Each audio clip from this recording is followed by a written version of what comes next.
Olá, bem-vindos a esta aula. Aqui nós veremos, através de alguns exemplos, como nós podemos ganhar meios para calcular mais rápida e facilmente algumas integrais.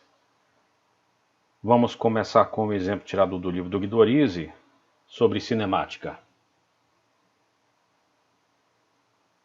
Vamos supor que nós temos uma partícula que se move em movimento retilíneo e cuja velocidade v em função do tempo é dada por v de t igual a 2 menos t. Vamos supor que essa partícula se move ao longo do eixo das abscissas.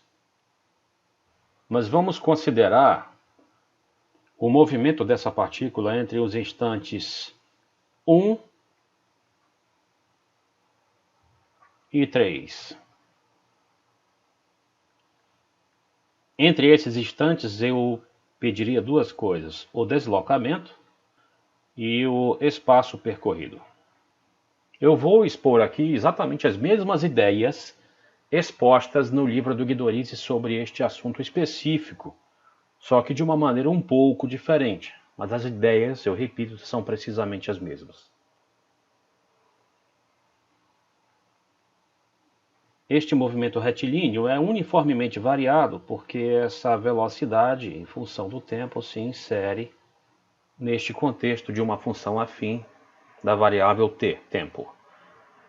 A constante que aparece sozinha é a velocidade inicial, que portanto é 2, eu não vou aqui ligar muito para as unidades, e a aceleração, que é aquele coeficiente da variável t, neste caso é menos 1. Nós sabemos que para o movimento retilíneo uniformemente variado, a função horária do espaço é dada por S0 mais V0t mais AT2 sobre 2, onde S0 é o marco inicial. Então nós aqui temos como explicitar melhor a função horária do espaço.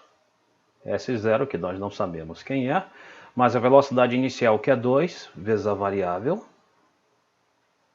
mais a aceleração vezes T2 sobre 2.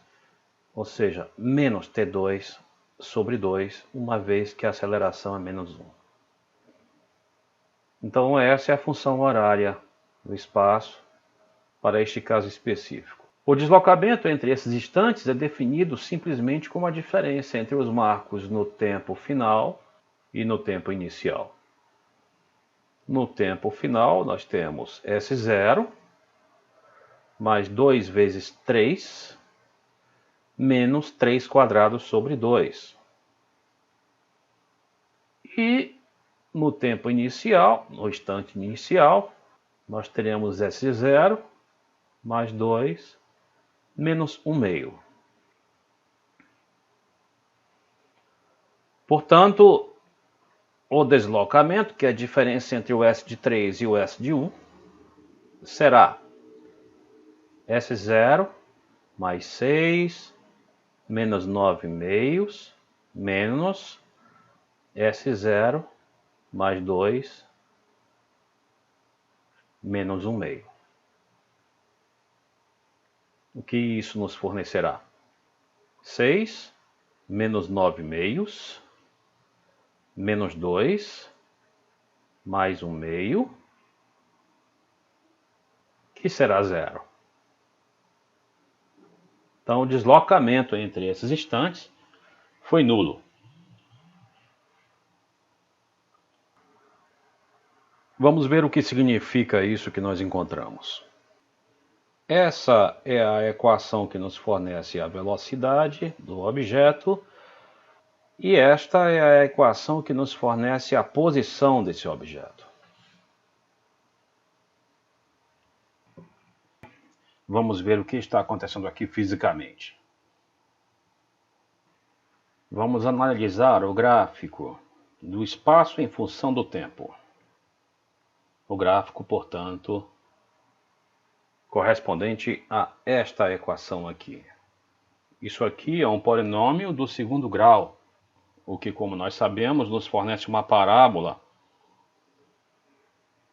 E o coeficiente do t quadrado nos diz que esta parábola tem a concavidade voltada para baixo. Isso aqui é o marco S0, né? É a ordenada do ponto em que esta parábola toca o eixo y, obtida tão somente fazendo t igual a zero aqui. O vértice dessa parábola pode muito bem ser achado sem nenhum conhecimento prévio de matemática superior. Basta nos lembrarmos das coordenadas no vértice da função polinomial do segundo grau ax2 mais bx mais c. A abscissa do vértice seria menos b sobre 2a, que neste caso aqui irá nos fornecer 2. Esse a aqui não é a aceleração, esse a aqui é o coeficiente do t quadrado, que neste caso é menos 1 meio. Então 2 aqui é a abscissa do vértice dessa parábola. Se nós fizermos os cálculos e completarmos, nós vamos verificar que o S de 3 era S0 mais 3 meios. E o S calculado em 1 também.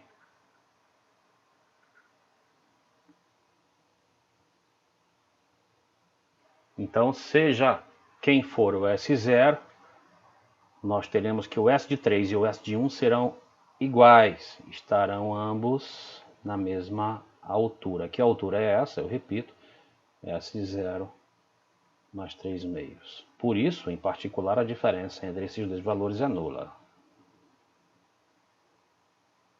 Nós poderemos então traduzir esse movimento ao longo do eixo y da seguinte forma. Vamos colocar aqui o espaço inicial,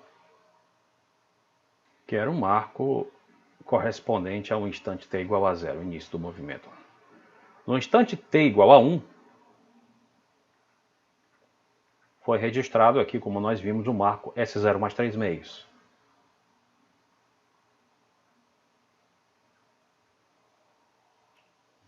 No instante igual a 2, fica simples calcularmos e nós podemos verificar facilmente que no instante igual a 2, a posição do objeto era S0 mais 2.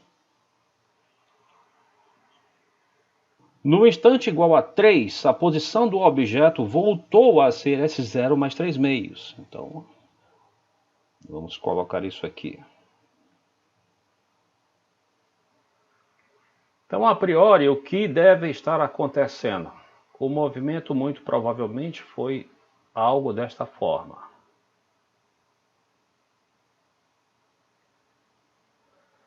Entre os instantes 1 e 3, é como se o objeto não tivesse se movido.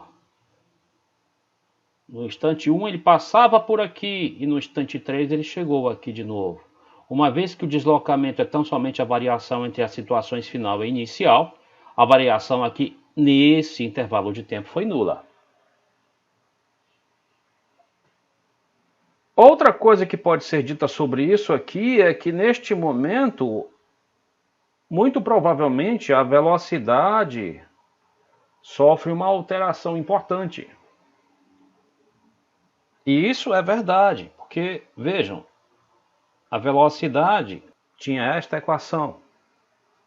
E no instante t igual a 2, a velocidade era nula. Vejam, aliás, que para instantes t menores do que 2, a velocidade era positiva. Para instantes t maiores do que 2, a velocidade era negativa, o que significa que entre 0 e 2, o movimento era progressivo e do 2 em diante, o movimento era retrógrado. Este é, portanto, o ponto em que o objeto muda de orientação, deixa de se mover em um sentido para começar a se mover em outro. Em suma, o deslocamento entre os instantes 1 e 3 é nulo. E o espaço percorrido? O espaço percorrido entre os instantes 1 e 3 tem uma interpretação extremamente simples. Ele é numericamente o total caminhado entre esses instantes. Ou seja, é a soma dessa distância com esta. Em particular, é o dobro de uma dessas distâncias, que são iguais, né? Então vejam que apesar do fato de que o deslocamento aí terá sido nulo, o espaço percorrido estará longe disso. Vamos ver o gráfico da função velocidade. Velocidade em função do tempo, v de t igual a 2 menos t. O gráfico de algo assim nos traz uma reta. Nós, inclusive, sabemos a abscissa do ponto em que essa reta cruza o eixo horizontal, que é 2. Em t igual a 2, a velocidade é 0. Nós queremos avaliar o movimento entre 1 e 3. Vejam que isso condiz com os fatos acima obtidos. Para o intervalo de tempo entre 0 e 2, a velocidade era positiva, e no instante 2 a velocidade era nula, e do instante 2 em diante a velocidade era negativa. Nós sabemos que a área sob o gráfico, no caso de velocidade em função do tempo, nos fornece o espaço. Por simetria, nós sabemos que esses dois triângulos achorados aqui possuem mesmíssima área. E a área de cada um deles é 1 meio. Então, cada uma dessas duas distâncias é 1 meio. Portanto, a soma delas é 1. O espaço percorrido, então, entre os instantes 1 e 3 será 1.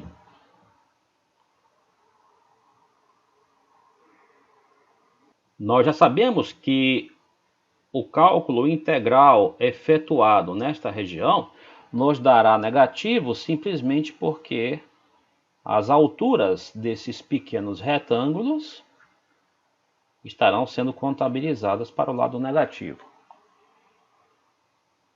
Nós temos uma, digamos, área positiva e uma área negativa de mesma magnitude que, portanto, quando somadas, totalizam 0. Essa soma dessas áreas, essa soma aritmética dessas áreas é que é o deslocamento. Por isso que deslocamento é nulo, uma área positiva somado com uma área negativa de mesma magnitude. O espaço percorrido, entretanto, é obtido somando-se os valores absolutos dessas áreas. É essa a diferença, simplesmente. O espaço percorrido condiz com essas ideias, porque o espaço percorrido ele mede precisamente o quão foi caminhado. Ele não leva em conta necessariamente a trajetória. Nós vamos ver em aula futura que a obtenção dessa expressão que nos fornece o deslocamento será uma integral com esse aspecto de 1 até 3, deslocamento de 1 a 3, da função horária velocidade. Nós vamos agora observar algumas, digamos, leis operacionais bem básicas. Vamos combinar primeiro aqui que nós estaremos confinando a nossa observação a um trecho entre as abscissas A e B. Todas as funções que nós olharmos serão olhadas dentro desse intervalo aí. Vamos imaginar que nesse intervalo nós temos uma função que é sempre positiva. Como consequência, a integral nesse intervalo dessa função ela vai ser positiva. A notação de integral não é necessariamente essa, e existem regras aqui que nos dizem como escrever corretamente isso, só que eu não estou aqui ligando muito no momento para a notação, apenas para o comportamento dessas coisas. Eu vou dar um exemplo. Vamos imaginar que nós estamos tratando de uma função de R em R dada por f de x igual a x² mais 1, e que o intervalo AB seja o intervalo 0, 2. A integral confinada a este intervalo, ela geometricamente estará nos representando essa área entre o gráfico e o eixo das abscissas no trecho entre 0 e 2. E E este fato está nos dizendo que o resultado será positivo. Simplesmente por este motivo, aqueles retângulos que compõem essa área aqui terão alturas contabilizadas no sentido positivo do eixo das ordenadas. Então, toda vez que uma função é positiva dentro de um determinado intervalo, então a integral dessa função nesse intervalo também será positiva. Outro fato. Se dentro de um determinado intervalo nós temos duas funções que se comportam desta forma, ou seja, se dentro de um determinado intervalo a diferença entre duas funções f e g é positiva, então a integral dessa diferença também será. E isto se baseia tranquilamente no fato anterior. Esta nova função, f menos g, é uma função que se comporta como no caso anterior. É uma função toda positiva nesse intervalo, portanto a integral dessa função será positiva. Exemplo. Neste mesmo intervalo entre 0 e 2, vamos considerar essas duas funções, f de r em r e g de r em r, dadas respectivamente por f de x igual a x² menos 1 e g de x igual a x menos 2. Ao plotarmos os gráficos dessas duas funções, nós vamos obter algo parecido com isso. Essa função g se anula para x igual a 2. Observem que para cada abscissa entre 0 e 2, ou seja, para cada abscissa desse intervalo, o valor da f é sempre maior ou igual ao valor da g. Para cada abscissa desse intervalo, o valor da f é sempre maior ou igual ao valor da g. O que este resultado fala é que, neste caso, a integral da diferença é positiva. A diferença entre a de cima, que eu vou chamar de função dominante, e a de baixo, que eu vou chamar de função dominada. Apenas uma nomenclatura aqui que nos ajudaria a fixar as ideias. E como sempre, essa integral ela diz respeito a esta área, entre essas duas curvas. Não custa nada adiantar a informação de que a escrita correta para esta situação é esta. A integral da diferença entre as funções no trecho entre 0 e 2. Isso seria essa área aqui, de acordo com essa expressão, deduzida imediatamente do fato anterior, é positiva.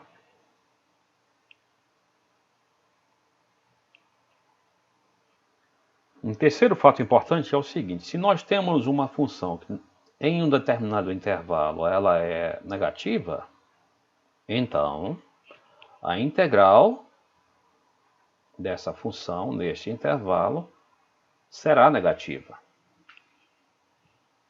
Vamos tomar essa função de novo como exemplo. E novamente vamos tomar este mesmo intervalo.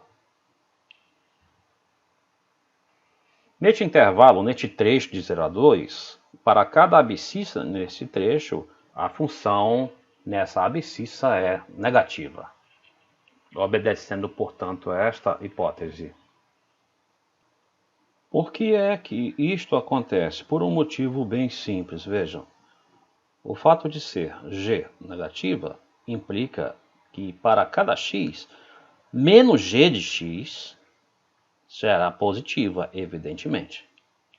E isto nos remete novamente à primeira situação. Nós temos uma função menos g que é positiva, então a integral desta função nos fornece algo positivo. Só que menos g é menos 1 vezes g. E nós sabemos que a integral de um número por uma função é o número pela integral da função. Se menos a integral de g é positiva, significa que a integral de g é negativa.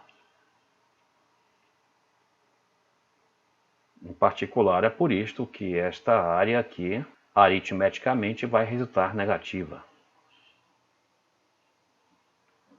Por fim, nós vamos avaliar dois fatos bem úteis. Vamos imaginar, para simplificar a situação, que nós temos uma função de R em R que funciona da seguinte forma: f de menos x igual a f de x, seja qual for o x real.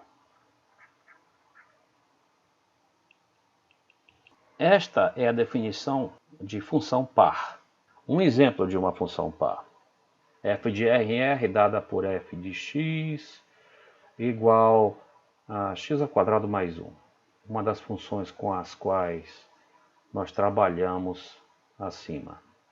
O gráfico vai ser algo mais ou menos assim. Geometricamente, uma função par é uma função que tem um comportamento bastante previsível. Para cada abscissa x, o valor da respectiva ordenada será o mesmo valor correspondendo à abscissa menos x. Isso vai acontecer aqui de forma bem simples, substituindo aqui esse x por menos x, você retorna a x² e, portanto, retornará a x² mais 1. Este é, portanto, um caso de uma função par. O que acontece nas funções pares? Vamos imaginar que você quisesse saber o valor desta área, digamos entre menos 2 e 2. Rigorosamente, nós escreveríamos assim: isso seria a integral de menos 2 a 2 de f de x, que é x2 mais 1, dx. Uma vez que essa função é par, ela tem a propriedade muito importante de ser simétrica com respeito ao eixo das ordenadas. É como se o eixo das ordenadas fosse um espelho. Então, tudo que tem para um lado é a mesma coisa que o que tem para o outro. Nós podemos, portanto, concluir algo que muitas vezes será bastante simplificador. Esta área é o dobro de uma qualquer dessas duas. Nós poderíamos, por exemplo, afirmar seguramente que isso aqui seria o dobro da área calculada no trecho entre 0 e 2. Basta, portanto, calcular uma delas e duplicar.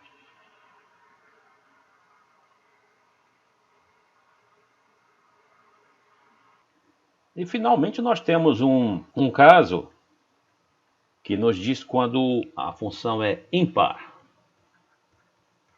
Uma função é dita ímpar quando f de menos x é menos f de x, seja qual for o x no domínio, que nesse caso aqui nós colocamos como sendo r. Um exemplo de uma função ímpar: vamos colocar uma f de R em R definida, por exemplo, por f de x igual a x². Quem é f de menos x? É só lembrar o que f faz com o que está aqui.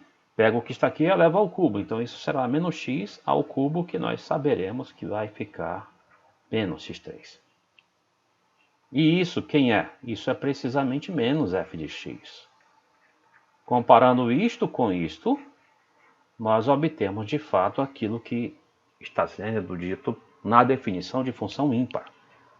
Um gráfico para isto aqui é uma curva chamada parábola cúbica. O que acontece para um lado é simplesmente a mesma coisa que acontece para o outro, com a mesma distância, só que com sinal contrário. O que eu estou querendo dizer com isso? Que este comprimento é exatamente igual a este. A diferença é que cada um deles está orientado para um lado.